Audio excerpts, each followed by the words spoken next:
Hi, everybody. This is Dana coming at you from Philadelphia on behalf of the Karen Cares channel.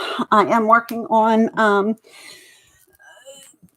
setting up some of the more technical aspects of this, as well as trying to find a way to record for both YouTube as well as other platforms. BitChute, Odyssey, and Rumble are the three that I'm looking at right now. Please feel free to let me know down below what you prefer. Leave a thumbs up on this video. Really boosts the algorithm as we try to get things rolling here. The reason that I wanted to come to you all today was to discuss a couple issues regarding the Philadelphia school system.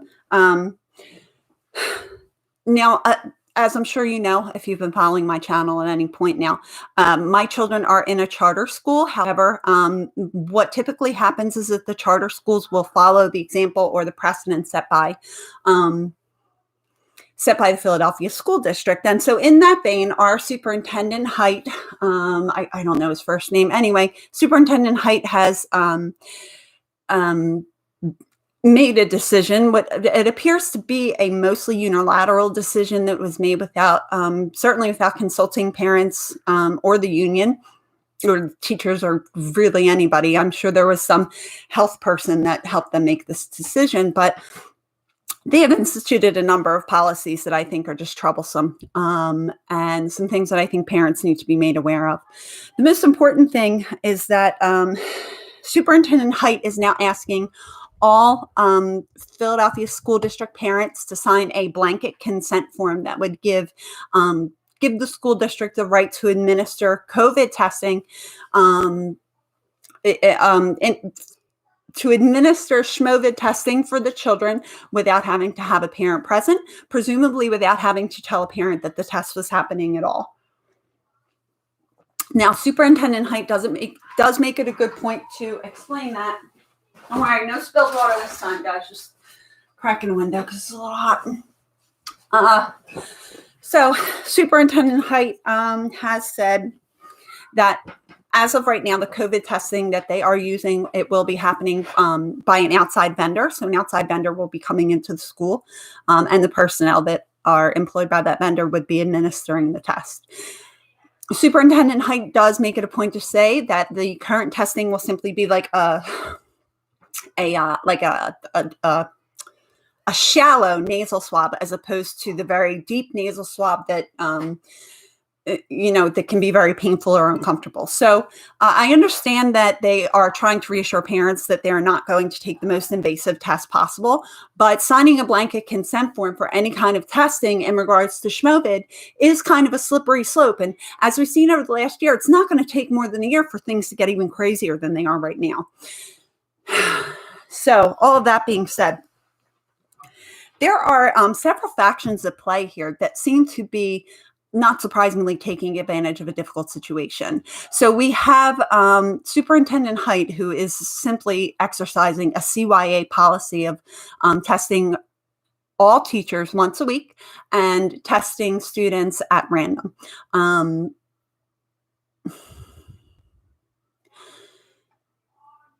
School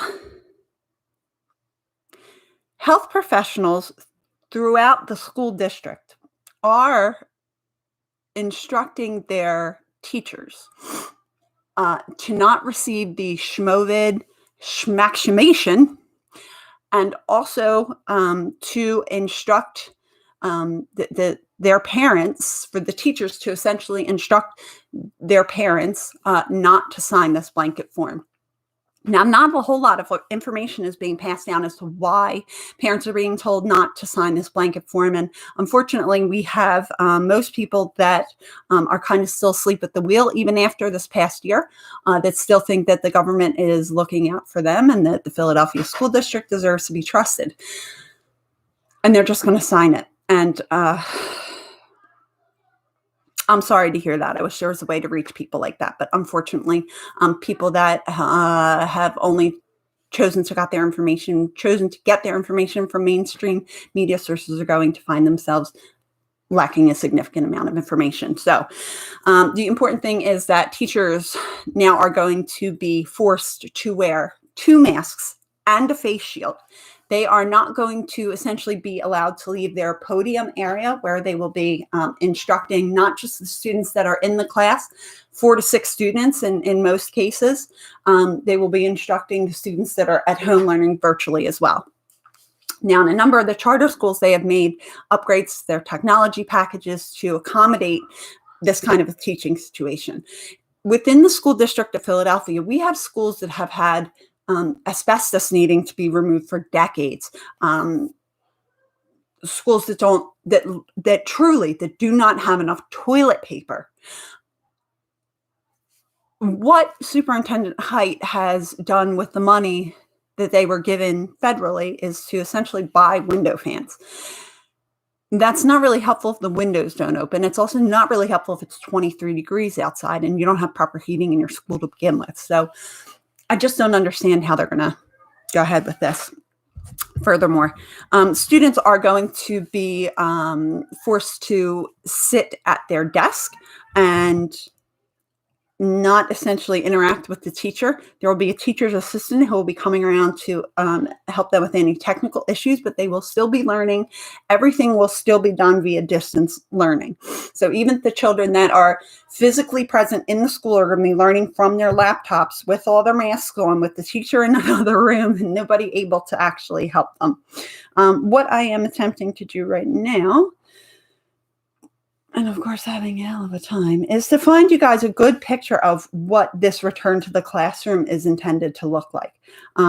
There has been a number of pictures shared that have been very, very sad to see. Children that are just separated and unable to join their friends. They are unable to talk. They're not going to be allowed to take their masks off unless they are more than 6 feet away. At that point, they will be allowed to speak to one another. Go figure, huh? Maybe that's where this came from. This picture of these children that are sitting at these desks is just terribly sad. Here we go. So this is what, let me see if I can get out of the way and it'll autofocus.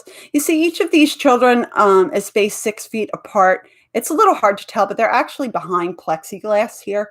The teacher would be somewhere up near the front of the room, somewhere up here teaching behind the plexiglass. And then there is an assistant teacher walking around. That is the closest thing that our children are going to get to a quote unquote in-person education. Now, they might be present in person, but I promise you right now that they are not there to teach personally.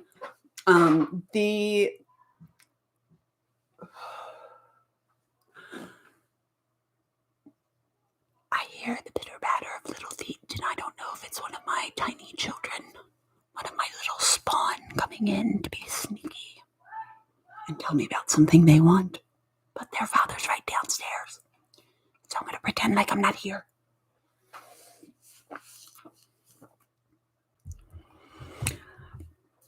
So children are going to be going back to school and spaced 6 feet apart, only 4 to 8 of them in a classroom at a time, it sounds like at this point.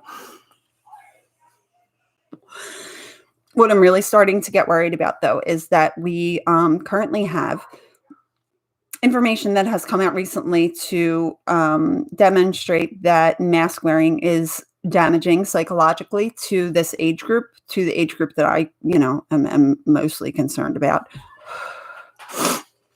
Not only does I understand and see the value in mask wearing for people that are symptomatic or that are immune deficient and feel like they need that extra layer of protection. There is not a whole lot of evidence to prove that it helps reduce the transmission of spread in asymptomatic people who are really not spreading it anyway, or children who really are not spreading it anyway. So while I'm okay with the masks under the circumstances of symptomatic people or people that are feeling like they need an extra layer of protection, what I'm not okay with is mandatory mask wearing for children and double mandatory mask wearing for teachers with the face shield. at that point, they are obscuring any and all expression. I mean, I could be mouthing, F you, I could be wishing you a happy birthday. You really wouldn't know it. What happens to children that are already developmentally having a difficult time, that are on the spectrum, that have a difficult time reading emotions in others, that is now completely obscured themselves for them to see, and then their mouth is also obscured. So this is what we call depersonalization, and this is a tool that has been used by oppressors throughout millennia. Whenever warring nations would capture would capture their enemies, one of the things they would frequently do is put a mask on them or prevent them from talking in some way. Something as cruel as a bridle, sometimes as cruel as cutting their tongue out. Sometimes it's simply forced separation. And so I find it very interesting that the mask is being used in this way, because it does depersonalize us one to another. And my concern then is, if we have school teachers and administrators that are teaching our children and are treating them as if they are just nothing more than a vector for disease, I worry about how that's going to impact our children psychologically. At this point, I'm not sure whether I want to let them go back or not at all yet.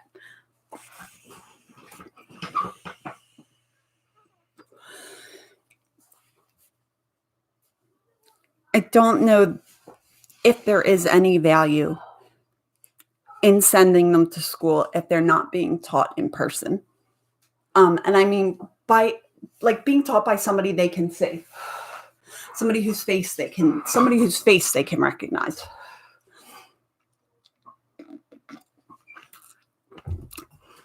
I also know that I have a couple, I like to call them fans, a couple fans from the school that hang around on the channel too. And some of those folks might be teachers. So I know I have some pretty strong opinions about the way educators and administrators have let our children down over perceived threat that was never really nowhere as bad as they said it was going to be. In fact, it was in terms of so here's the whole scale. Okay, we need I need a dry erase marker, which of course I'm not going to have, because she left her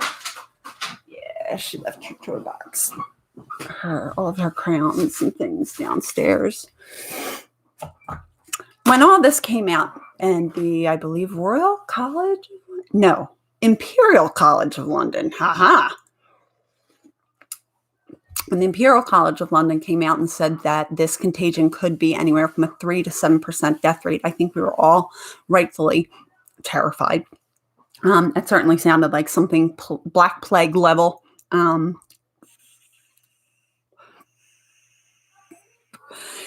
And certainly in the early days of the virus, when we didn't know how to properly treat it, we were actually killing a lot of people by accident. And it's certainly not it's somebody's fault, but we're not allowed to talk about whose fault that is, right? What happened, though, is that over time, they started to learn how to treat these infections better. One of the things that I think was a turning point for Western medicine in terms of treating COVID was utilizing something like a CPAP machine as opposed to intubation for folks that were having a difficult time breathing. When this information initially came out, it was suppressed, as was the information on hydroxychloroquine and its effectiveness. There is information now on ivermectin that is coming out that is being suppressed in the same way. And I can only hope that the CDC, FDA, all the alphabet soups and Dr. Fauci can, get together on this and just stop allowing people to die unnecessarily and just start recommending the things that can work. I think they need to push this schmaxine through because there's just been too much money spent on it. If you folks would like to stay out all night long, waiting in lines that stretch 5 blocks in 20-degree weather, not social distancing, for a shot, look, there are some things that I just can't fix for you, and that might be one of them. So, my humblest suggestion is that you take charge of your health now. You lower your risk factors now so that in the event that you are exposed to this disease, and you will be, your body is best prepared to fight it off. If you need any more information about that, please feel free to reach out to me via email or here on YouTube. And other than that, I think it is time to wrap this up and get dinner started. I think tonight is going to be fajitas. I'm going to make homemade Spanish rice, and my husband is home for a change, which is going to be nice for me. For folks that are still on at the 15-minute mark, what I would like to, most of you folks would already know this, but back in early October or late September, we had what we thought was a small leak in our bathroom, and it turned out to be the whole back half of our house was rotted with mold. And it's entirely possible, in talking with several of my specialists, that the mold could be a contributing factor, if not a major contributing factor, to my own health issues. Thankfully, we've been able to stay with family, and we are staying with probably one of the most patient humans that has ever walked the face of this earth, in my father. So we are in a lovely area. We are safe. We are welcome here. And he is just a really pleasant person to live with. So all things considered, it could definitely be worse, but we have been displaced from our home for the last 4 to 5 months. We are looking at another 4 to 6 weeks to get cabinets in, and then we will be able to start moving our things back in. It feels like it's a million years from now, but I know it is eventually going to happen. But that being said, in an effort to try to save money and not have to take out an exorbitant amount of loans, my husband is doing almost all of the work himself. So in between working 50 to 80-hour weeks, we've had snow in the Philadelphia region. He was not home for 3 entire days and nights. He worked 72 hours with just a couple naps in between. To get the snow off the roads, off of Roosevelt Boulevard here in Philadelphia. If you're familiar with the area, that's his route. And so it is nice to have him back. It is nice to have him here for the day. And I think that he is going to hopefully have a good, relaxing evening. The man certainly deserves it. He certainly needs to take a little bit of pressure off of himself to always be performing. But he is a really great guy, and I'm sure we're going to enjoy having a Saturday night.